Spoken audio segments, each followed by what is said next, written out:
no ventre do peixe. Porque, amados, o ventre do peixe é melhor do que estar morto, né? O ventre do peixe é melhor do que estar jogado às traças. O ventre do peixe é melhor do que ser abandonado por Deus.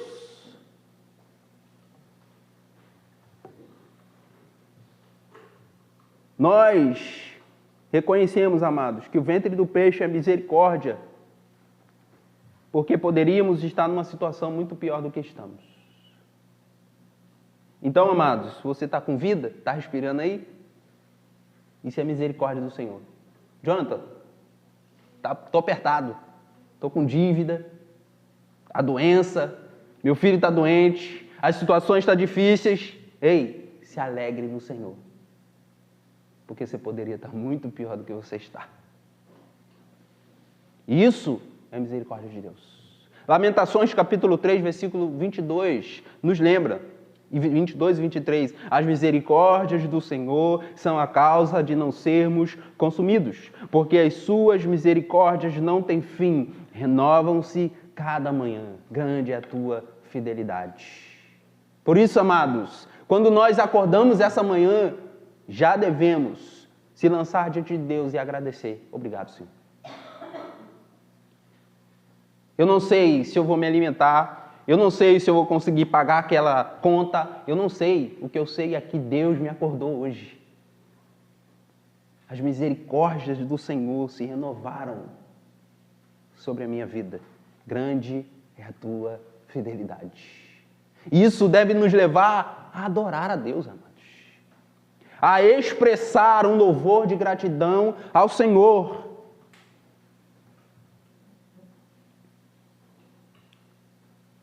E é isso que Jonas fez dentro do grande peixe. E após 3 dias e 3 noites, Jonas então é vomitado na praia. Esse é o termo, é vomitado na praia. Isso também chama atenção, pois o fato de Jonas ter experimentado a misericórdia de Deus não significa que Deus não desaprova o pecado, amados. Comentamos que quando Jonas foi vomitado na praia, esse ato do peixe obedecendo a Deus, ter vomitado Jonas na praia, pode tanto ter referência a Deus querendo de fato humilhar o profeta, assim como pode estar fazendo referência a Apocalipse, quando nós lemos o texto em que diz que você não é quente, nem frio, você é morno, estou a ponto de vomitar-te da minha boca.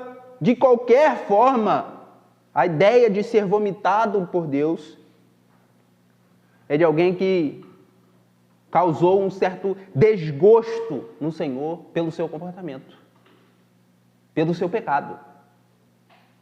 Jonas é vomitado na praia, humilhado por Deus, jogado e lançado à praia, mesmo tendo experimentado a misericórdia de Deus, ele é vomitado para demonstrar que Deus desaprova o pecado. O fato de sermos objetos de misericórdias diárias, a cada manhã por Deus, não significa, amados, que Deus está sendo conivente com os nossos comportamentos pecaminosos. E é isso que vai fazer com que Deus nos humilhe, nos aperte, nos discipline.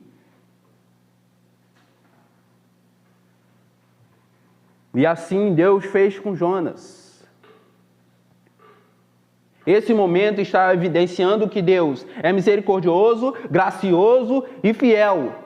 Assim também está demonstrando que quem manda é Ele. Que Ele é Deus. Que o profeta não pode caminhar no seu pecado. Precisava se arrepender. Precisava obedecer. Precisava viver de acordo com o que Deus determina. Não de acordo com o que ele achava que podia viver.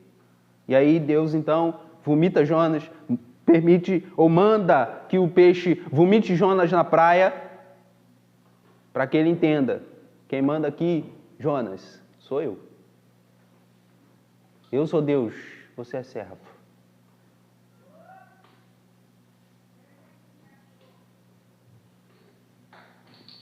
Então a imagem agora é o profeta vomitado na praia. Talvez embotado, esbranquiçado por ficar exposto aos sucos gástricos do grande peixe. Jonas, então, está aliviado, mas humilhado. Afinal de contas, a essa altura, ele já deve ter entendido que não há como fugir de Deus. E agora, amados, algo marcante acontece. Algo marcante que nós vemos no texto acontece. Deus fala com Jonas diretamente novamente. Perceba que veio a ordem do Senhor no capítulo 1, Deus dando uma ordem clara para Jonas. Jonas então ouve a ordem de Deus e desobedece deliberadamente. E aí Deus já não fala mais diretamente com Jonas. Mas como diz um teólogo, Deus começa a falar indiretamente. Deus está falando por meio da tempestade, Deus está falando por meio do mar, Deus está falando por meio dos marinheiros, Deus está falando por meio das algas, Deus está falando por meio do grande peixe. Mas Jonas, amados, estava com os seus ouvidos fechados, agravados, para ouvir a voz de Deus. Mas depois de ser apertado, espremido, depois de ter ouvido o grito de Deus, o megafone de Deus no seu ouvido, que é o sofrimento, Jonas agora experimenta, amados, mais uma vez, o ouvir a voz de Deus diretamente. Isso é interessante, porque veja no versículo 1 agora, a palavra do Senhor veio a Jonas.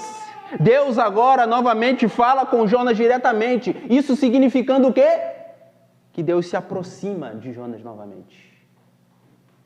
O profeta que ouviu Deus, desobedeceu Deus, se afastou de Deus, Deus permitiu com que ele experimentasse a conta-gotas o que é estar afastado de Deus, agora se aproxima do profeta novamente. Se aproxima de Jonas, falando diretamente com ele novamente. E amados, se tem algo que deve nos causar espanto, é o fato de que Deus falou. Deus falou. Quando olhamos para toda a palavra de Deus, nós vemos Deus falando. Isso é interessante, amados, porque isso demonstra que Deus não ficou afastado da sua criação. Deus não nos jogou ao relento e falou, agora se virem. Deus falou, veio e se aproximou. Desde o jardim do Éden, Deus cria o ser humano, planta ele no jardim e vem ter comunhão com ele, falar com ele, conversar com ele, ter comunhão com ele. Deus se aproxima do homem. Terrível coisa, amados, é quando deixamos de ouvir a Deus. Terrível coisa é quando somos apartados de Deus, separados de Deus. Há quem diga que o pior julgamento nessa terra, amados, é quando vivemos por nossos próprios desejos. E Deus agora se aproxima de Jonas e fala com ele. Hebreus capítulo 1, no versículo 1 e versículo 2, nós temos uma revelação magnífica, que diz, antigamente Deus falou, muitas vezes e de muitas maneiras aos pais pelos profetas, mas nesses últimos dias nos falou pelo Filho, a quem constituiu o herdeiro de todas as coisas e pelo qual também fez o universo. Nós agora podemos nos aproximar de Deus e ouvir Deus por meio de Cristo. A olharmos para Cristo Jesus, a olharmos para a vida, a obra de Cristo Jesus, nós vemos Deus falando a nós, se aproximando de nós mais uma vez. É por isso, amados, que nós continuamente pregamos Cristo. Cristo é a palavra de Deus. É Deus falando pelo Filho a nós, se aproximando de nós mais uma vez. Quando olhamos para Cristo, quando reconhecemos o Cristo, quando nos submetemos a Cristo, quando nos arrependemos dos nossos pecados, amados, e nos lançamos aos pés desse Cristo, ouvindo a maior pregação que foi na cruz do Calvário, Deus falou e se aproximou de nós mais uma vez.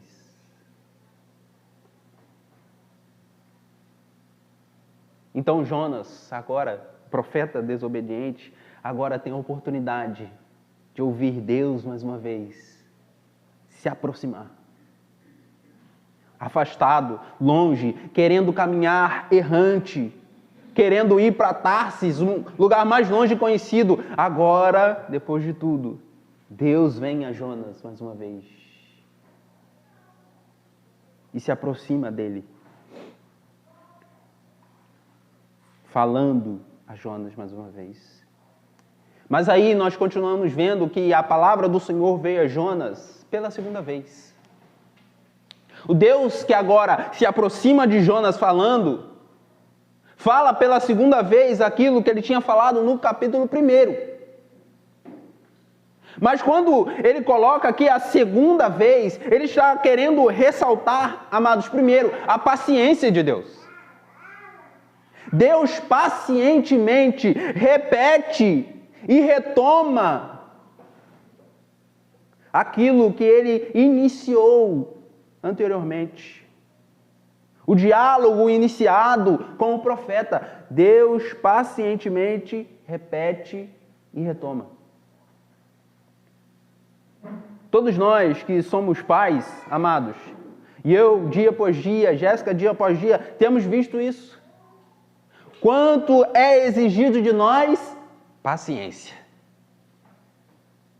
Porque, amados, com o filho, criança, a gente tem que falar uma vez, a gente tem que falar 2 vezes, a gente tem que falar 1.350.000 vezes. Pacientemente. Repetir, repetir, repetir, repetir. E se tem uma coisa que eu tenho aprendido, amados, é que filho nos ensina muito sobre a nossa relação com Deus. Meus irmãos, quanto Deus tem sido paciente conosco. Quanto Deus tem sido paciente conosco, amados. Mas Deus, amados, que é rico em misericórdia, rico em paciência, Ele se aproxima de nós e fala mais uma vez. Ele se aproxima de Jonas, fala pela segunda vez. Porque aqui Deus também está ressaltando, Jonas está ressaltando para nós, além da paciência de Deus, a oferta de Deus para recomeçar. Deus pacientemente repete e retoma, dando ao profeta a oportunidade de recomeçar. 2 Pedro, capítulo 3, versículo 9, ressalta a paciência de Deus. O Senhor não demora em cumprir a sua promessa, como julgam alguns. Pelo contrário, Ele é paciente com vocês, não querendo que ninguém pereça, mas que todos cheguem ao arrependimento. Deus é paciente e continuamente está usando a sua palavra, a pregação, amados, para trazer os seus eleitos ao arrependimento, pacientemente, continuamente. Assim como Deus pacientemente repete, fala e torna a falar, Deus está também diariamente, dando-nos a oportunidade de recomeçar, amados. João capítulo 21, versículo 17. Pela terceira vez, Jesus lhe perguntou: Simão, filho de João, você me ama? Pedro ficou triste por Jesus ter perguntado pela terceira vez: você me ama? E respondeu: o Senhor sabe de todas as coisas, sabe que eu o amo. Jesus lhe disse: apacente as minhas ovelhas. Nós conhecemos esse texto. Jonas negou por 3 vezes o Senhor Jesus. Mas agora por 3 vezes, Jesus se lança diante de Jonas e pacientemente repete: tu me amas? Repete: tu me amas? Repete: tu me amas? Até que Pedro, amados, vai tomando consciência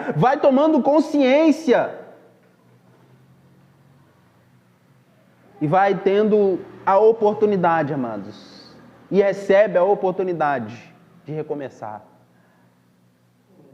Você que negou, agora, Pedro, apacenta as minhas ovelhas.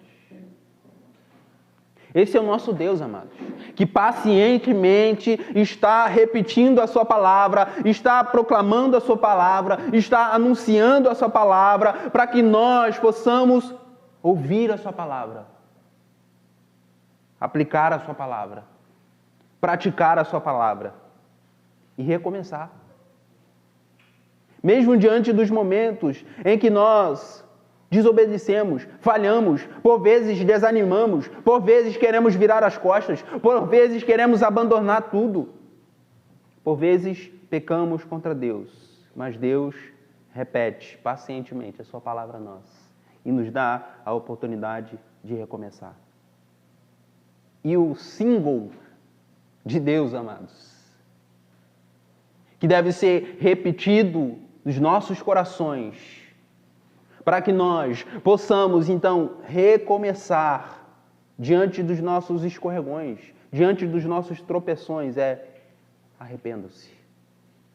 Arrependa-se.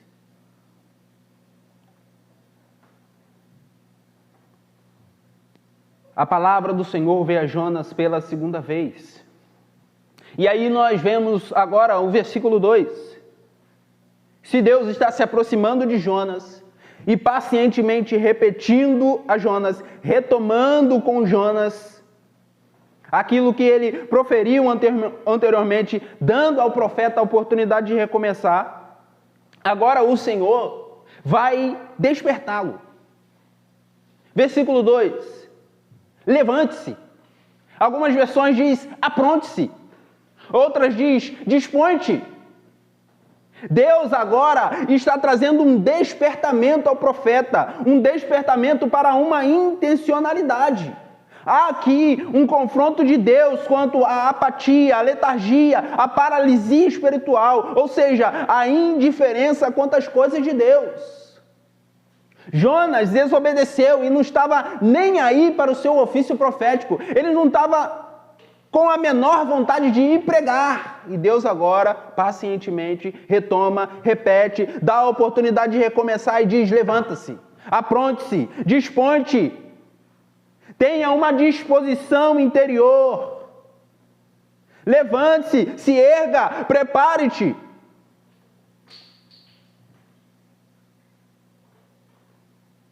Romanos, capítulo 13, a partir do verso 11, vai nos lembrar algo importante. E digo isto a vocês que conhecem o tempo.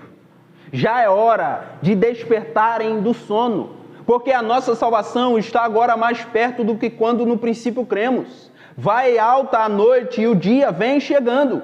Deixemos, pois, as obras das trevas e revistamo-nos das armas da luz. Vivamos dignamente, como em pleno dia, não em orgias e bebedeiras, não em imoralidades e libertinagem, não em discórdias e ciúmes, mas revistam-se do Senhor Jesus Cristo e não façam nada que venha a satisfazer os desejos da carne. Paulo aos Romanos está também trazendo esse despertamento, amados. Tentando arrancar pela palavra do Senhor essa indiferença contra as quanto às coisas de Deus. Tentando Deus, então está com o profeta, chacoalhando o profeta, se aproximando do profeta, repetindo, retomando, dando a oportunidade do profeta a recomeçar, e pegando e chacoalhando, disse: levanta-te. Não fique aí, Jonas, na praia. Agora vá fazer o que eu te mandei fazer. Levanta-te, erga-te. E Jonas enfrentou uma boa caminhada, amados. Porque Jonas, que teve que descer até o porto de Jope, agora ele tem que subir até Nínive. Salvo engano, quase 800 quilômetros. E Deus então está despertando o profeta para que ele tenha essa intencionalidade, essa disposição para fazer o que ele tem que fazer, o que ele deve fazer. Quantos de nós, amados irmãos, recebemos a misericórdia de Deus, recebemos o cuidado de Deus, recebemos a boa mão de Deus, ministrando misericórdia e graça às nossas vidas, à nossa casa, à nossa família. Somos confrontados por Deus, levados a arrepender, e nós reconhecemos o nosso pecado. Mas ficamos paralisados, estáticos, indiferentes quanto às coisas de Deus. Nós reconhecemos, Deus é o Deus dos céus, que fez o mar e a terra, mas nós não queremos cumprir o chamado de Deus para a nossa vida. Não queremos trabalhar. Estamos indiferentes quanto às coisas de Deus. Levanta-te, apronta-te, dispõe-te, prepara-te. Meus amados irmãos, o confronto de Jonas é para acabarmos com essa apatia, para nos levantarmos dessa letargia, para nos erguermos dessa paralisia e sairmos desse estado de indiferença. O que importa é eu frequentar os cultos. O que importa é eu dar o dízimo. O que importa é eu ensinar o meu filho a dar a ofertinha. Mas cada vez mais indiferentes, amados, em servir a Deus com intencionalidade. O desejo de servir a Deus verdadeiramente, de se engajar no serviço do Rei. O desejo de se engajar na obra de Deus. Quantos membros de igrejas, comunidades que estão, amados, indiferentes às coisas de Deus?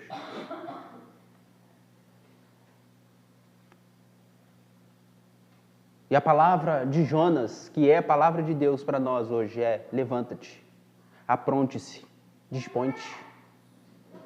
Está na hora de você servir a Deus. Está na hora de você servir o reino de Deus. Está na hora de você se engajar no reino de Deus. Está na hora de você sair da apatia. Está na hora de você sair da letargia. Está na hora de você sair da paralisia espiritual. Está na hora de você deixar de ser indiferente às coisas de Deus. Está na hora de você se envolver, se engajar. Está na hora de você se despertar. Saia desse sono espiritual. Desperta. Desperta, meu irmão. Desperta, meu irmão. Porque a nossa salvação está agora mais perto do que quando no princípio cremos. O dia vem chegando. O dia vem chegando. E seu Matusalém citou aqui a parábola dos talentos, né? O dia vem chegando. E Deus vai cobrar, tá? Lá no texto dos talentos, Deus cobra o que Ele deu na sua mão para cuidar, para fazer.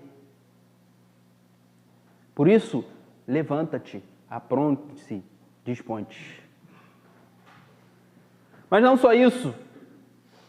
Jonas, Deus, confronta o profeta e o chama a levantar-se, a ter essa disposição com intencionalidade. Mas ele disse: levanta-te e vá. Levanta-te e vá, se prepare, se apronte, se disponha e vá. Há um comissionamento, há um envio, amados. Quando somos chamados e salvos por Deus, amados, Ele nos entrega a carteirinha e o crachá de missionário. Para quem fica brigando por cargo na igreja, você já tem um. E o seu, e o meu, e o nosso é missionário. Todos nós somos missionários. Você não precisa vir aqui na frente da igreja, se ajoelhar, todo mundo erguer a mão para você, te consagrando missionário da igreja. Não precisa, porque você já é missionário de Deus. Deus já te convocou, Deus já te comissionou. E Deus está te enviando. Vá. Apronte-se, levante-se, disponte e vá. Isso é importante, amados irmãos, porque muitos de nós ficamos colocando empecilho após empecilho após empecilho para fazer o serviço de Deus. E nos esquecemos que diariamente temos oportunidades. Porque isso aqui, amados, não é um discurso para sermos beatos ou beatas. Não é um discurso para estarmos enfornados na comunidade cristã. O encorajamento de Deus aqui é para que nós nos se levantemos para o bem do reino de Deus. Levante-se e vá, meu irmão. Vá pregar o Evangelho. Vá viver o Evangelho. Vá servir ao próximo. Levante-se e vá. Nós precisamos estar mais engajados, amados, porque Deus já nos comissionou, Deus já nos enviou. Mateus capítulo 28, a partir do verso 19. Portanto, vão e façam discípulos de todas as nações, batizando-os em nome do Pai, do Filho e do Espírito Santo, ensinando-os a guardar todas as coisas que tenho ordenado a vocês. E eis que estou com vocês todos os dias até o fim dos tempos. Você é um missionário de Deus e ainda tem companhia. Deus está com você, meu irmão. Levante-se e vá. Prepara-te, apronte-se, dispõe-te e vá, meu irmão. Não fique só, eu quero. Vá, meu irmão. Não é porque eu não sei falar, não é porque eu não tenho conhecimento teológico. Eu ouvi isso de um pastor assembleano, que eu achei muito interessante a afirmação deles, amados. Nós não vamos e pregamos o Evangelho, não porque não temos conhecimento teológico. Não porque nos falta conhecimento teológico, não porque nos falta um seminário, não porque nos falta bons livros de teologia, não porque nos falta igrejas saudáveis, escolas bíblicas. Mas nós, amados, não vamos porque somos desobedientes. Porque Deus falou, levante-se e vá. Ide por todo mundo e pregai o Evangelho. Essa missão é minha, essa missão é sua, essa missão é nossa.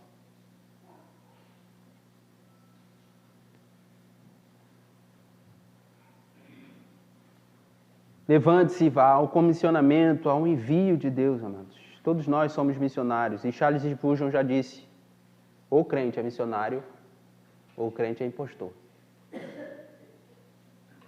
Ou você pega seu crachá e sua carteirinha e vai, ou você é mentiroso.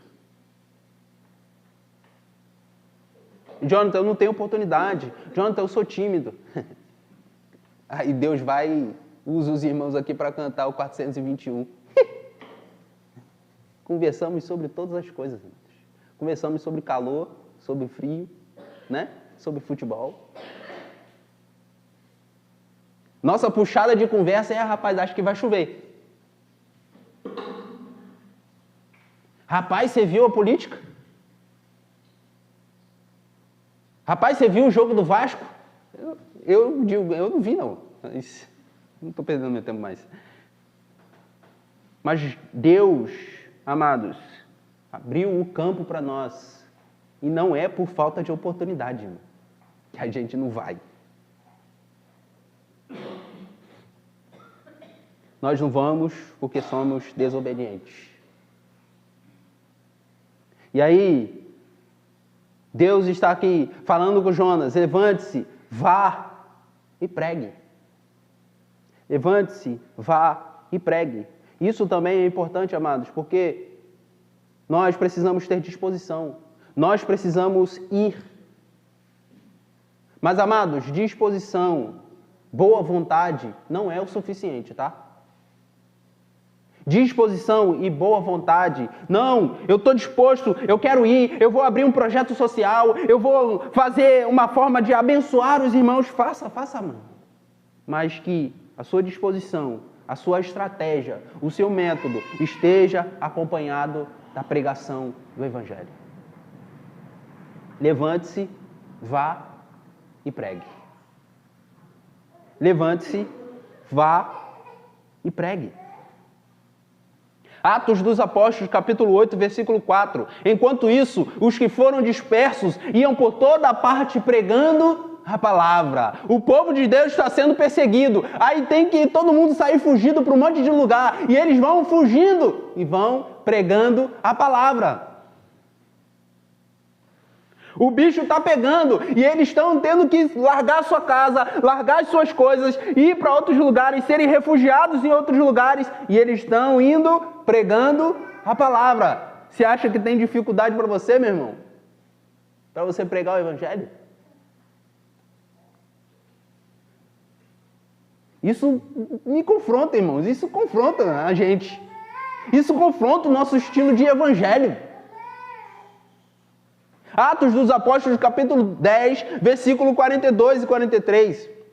Jesus nos mandou pregar ao povo e testemunhar que ele foi constituído como Deus, por Deus, como juiz de vivos e de mortos. Dele todos os profetas dão testemunho de que por meio do seu nome todo que nele crê recebe remissão dos pecados. O apóstolo Pedro agora se levanta no meio de todo mundo e diz: Jesus nos mandou pregar. E o que eu vou fazer? Pregar.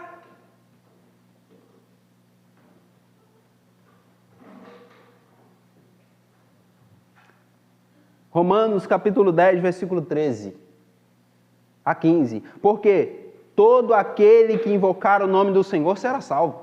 Como, porém, invocarão aquele em quem não creram? E como crerão naquele de quem nada ouviram? E como ouvirão se não há quem pregue? E como pregarão se não forem enviados? Como está escrito: quão formosos são os pés dos que anunciam coisas boas. Meu irmão, minha irmã, esse texto de Romanos, ele deixa claro ainda mais a nossa necessidade de pregar. E nos relembra, tem pessoas que ainda não ouviram de Jesus, não ouviram do Evangelho. E é minha e sua responsabilidade, amados, levar o Evangelho. Como invocarão aquele que não creram? E como crerão naquele de quem nada ouviram? E como ouvirão se não há quem pregue? Por isso, meu irmão, por isso, minha irmã, não basta ter só um projeto social. E não sou o contrário a coisas boas. Eu já tive os meus momentos de crise, Ezequiel. Caraca, eu não faço parte de nada, eu não faço parte de um projeto social, eu não ajudo ninguém, eu não dou cesta básica para ninguém, eu não levo casaco para ninguém, eu não vou na beirada da rua, Miguel, e estendo, Jesus te ama, eu não faço isso. Quando na verdade nós somos chamados, irmãos, amados, a revelar o Evangelho no dia a dia, no nosso cotidiano. Quando eu chego com meu amigo do trabalho e falo de Jesus para ele.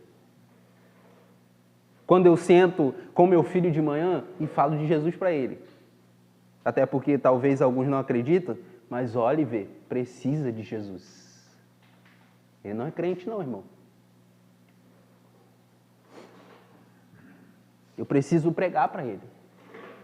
Eu preciso, nas nossas viagens, para visitar os nossos familiares, eu preciso pregar o Evangelho para aqueles que não conhecem Jesus.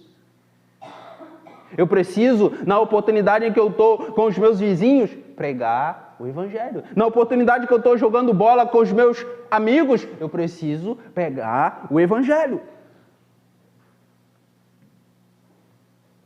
Porque como crerão de quem não ouviram? Como ouvirão se não há quem pregue? Jonathan, não vou convidar para a igreja. A estratégia evangelística agora é convidar para a igreja. Irmão, convidar para a igreja não é evangelismo. Desculpa aí, talvez alguém se sinta chateado. Mas convidar para a igreja não é evangelismo. Jonathan está dizendo que não tem que convidar para a igreja. Você convida para a igreja depois de pregar o evangelho. Aí você convida e diz, ó, tem um monte de pecador que se reúne lá na penha, lá na igreja. E que se reúne porque reconhece esse Jesus que eu preguei para você como Salvador. E todo mundo se junta com o objetivo de adorar esse Deus que é o nosso Salvador.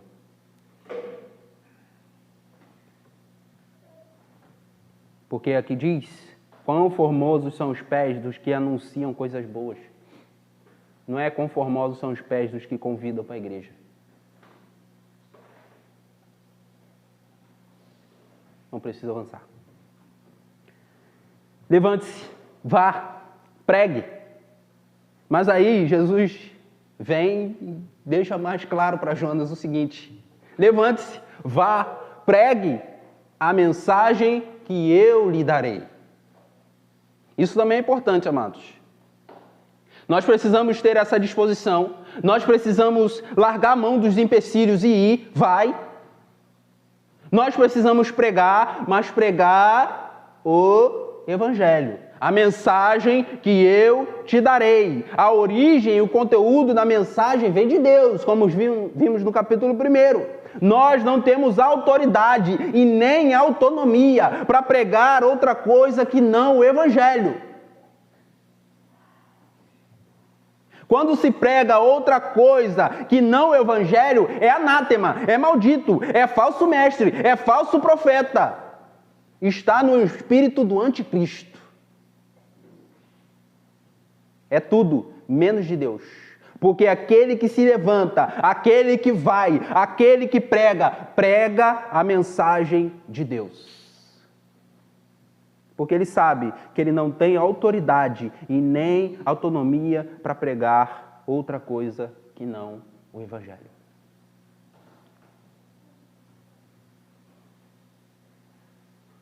É por isso que lá em Mateus 28, no versículo anterior, Jesus está dizendo, toda autoridade me foi dada no céu e na terra. Ele não apontou para os discípulos e falou, toda autoridade eu dou para vocês. Façam o que vocês acham melhor. Preguem um evangelho mais palatável. Preguem um evangelho conforme a cultura. Preguem um evangelho mais aceitável. Preguem um evangelho do amor. Ezequiel. Aí eu sempre, quando eu ouço isso, eu sempre lembro de um cantor antigo. Que eu gosto de coisa antiga. Aí tinha um cantor que cantava, pregadores de rosas, pregue os espinhos também. Pregue que Deus é amor, mas é justiça também. Muitas pessoas estão floreando o Evangelho, na verdade, enganando pessoas. E tirando a verdadeira mensagem de Deus. Levante-se, vá, pregue a mensagem que eu te darei. Deuteronômio 4, versículo 2. Não acrescentem nada à palavra que eu lhes ordeno, nem diminuam nada dela, para que vocês guardem os mandamentos do Senhor, o Deus de vocês, que eu lhes ordeno. Deuteronômio 12, versículo 32. Tudo o que eu lhes ordeno, vocês devem observar, não acrescentem nem diminuam nada. Obrigado, meu irmão. Provérbios capítulo 30, versículo 5. Toda a palavra de Deus é pura. Ela é escudo para os que nele confiam. Versículo 6. Não acrescente nada às suas palavras, para que ele não o repreenda e você seja achado mentiroso. Apocalipse capítulo 22, verso 18 e 19. Eu, a todo aquele que ouve as palavras da profecia deste livro, testifico: se alguém lhes fizer qualquer acréscimo, Deus lhe acrescentará os flagelos escritos nesse livro. E se alguém tirar qualquer coisa das palavras do livro desta profecia, Deus tirará a sua parte da árvore da vida, da cidade santa e das coisas que estão escritas nesse livro.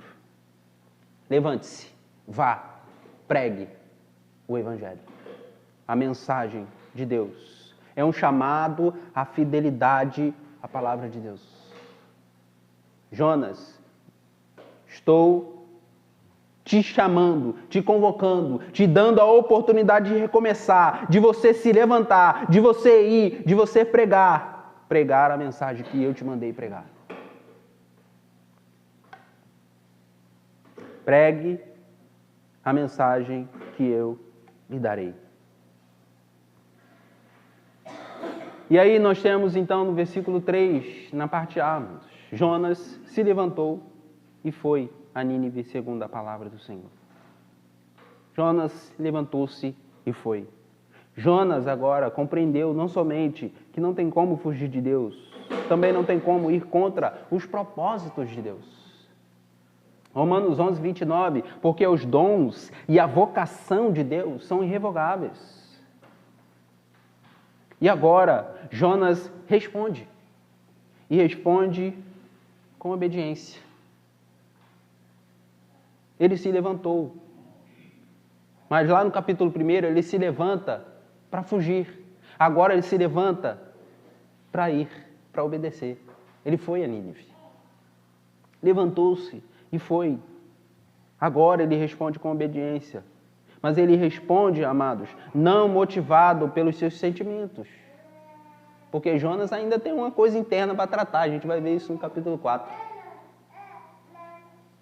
Mas ele não vai e obedece não motivado pelos seus sentimentos, mas pela palavra do Senhor. Levantou-se e foi a Nínive segundo a palavra do Senhor. Por isso, amados irmãos, levante-se, vá, pregue o Evangelho, a mensagem do Senhor Jesus com fidelidade. E esse chamado de Deus precisa ser obedecido, sem demora, urgentemente. Levante-se, amados, e vá. Faça o que precisa fazer, faça o que você deve fazer, faça o que você foi chamado para fazer.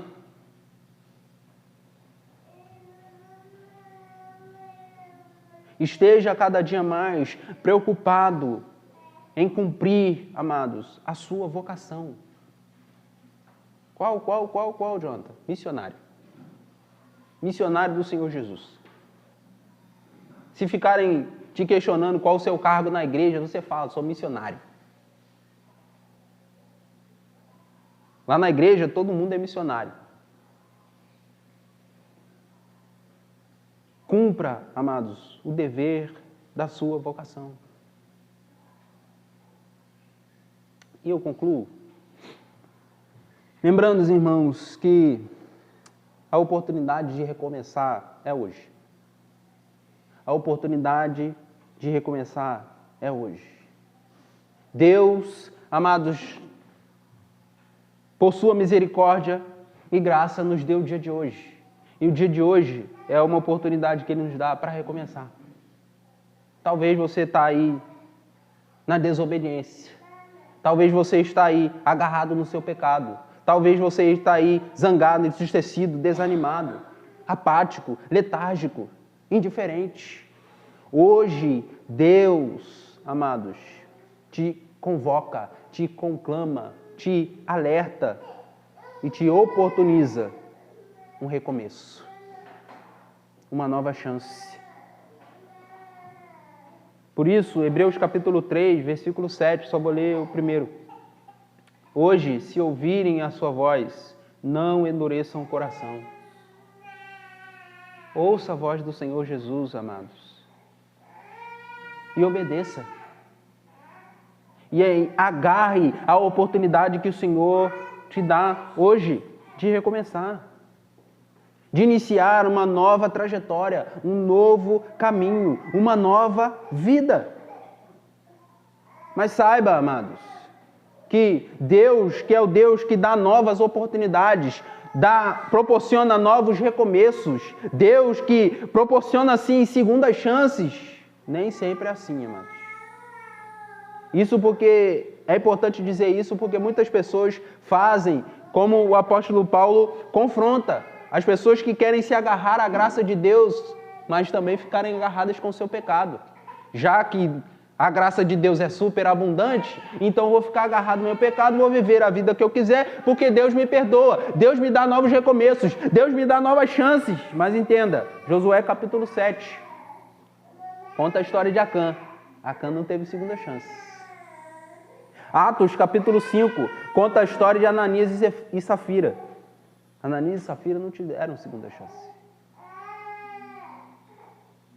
Isso é para que eu e você entenda que a oportunidade que Deus está nos dando é hoje. Não é amanhã. Não é quando eu estiver preparado. Não é quando eu largar isso. Não é quando eu largar aquilo. É hoje. É agora. Arrependa-se do seu pecado. Abandone o seu pecado. Corra aos braços de Jesus. E Ele te dará a oportunidade de recomeçar. Por isso, amados, é em Cristo que temos a oportunidade de recomeçar. É com Cristo que temos a oportunidade de avançar. E é Cristo que devemos anunciar. Cristo nos oportuniza recomeço. Cristo nos oportuniza o avanço. E Cristo, amados, é a mensagem que devemos anunciar e pregar. Que nessa noite sejamos, então, encorajados pelo Senhor Jesus a receber essa nova oportunidade para ouvir Deus próximo de nós, falando: vamos de novo, meu filho, vamos de novo, vamos de novo, vamos mais uma vez, recomece, levante-se, apronte-se, dispõe-te e vá, levante-se, vá e pregue a mensagem que eu te darei. E que a nossa resposta nessa noite seja a resposta de obediência ao Senhor. Oremos a Deus. Deus, nós te damos graças por sua bondade, por sua misericórdia. Queremos pedir ao Senhor que a sua palavra possa produzir frutos em nós. Que não sejamos apenas ouvintes, ó Deus, mas praticantes da sua palavra, em nome de Jesus. Muito obrigado pelo privilégio que temos, ó Deus, de nos reunir nesse lugar, assim como, ó Deus, o privilégio que temos de nos reunir lá na roça, na nossa igreja na Água Fria, Deus, para louvar o Senhor, toda quarta e todo domingo. Obrigado, Senhor, por essa oportunidade. Obrigado por essas portas abertas. Que o Senhor nos mantenha firmes, ó Deus, na pregação do seu Evangelho, em nome de Jesus. E que o Senhor nos desperte a viver uma vida que agrade ao Senhor. É no nome de Jesus que oramos. Amém e amém. Oração silenciosa, amados. Estamos encerrados nessa noite.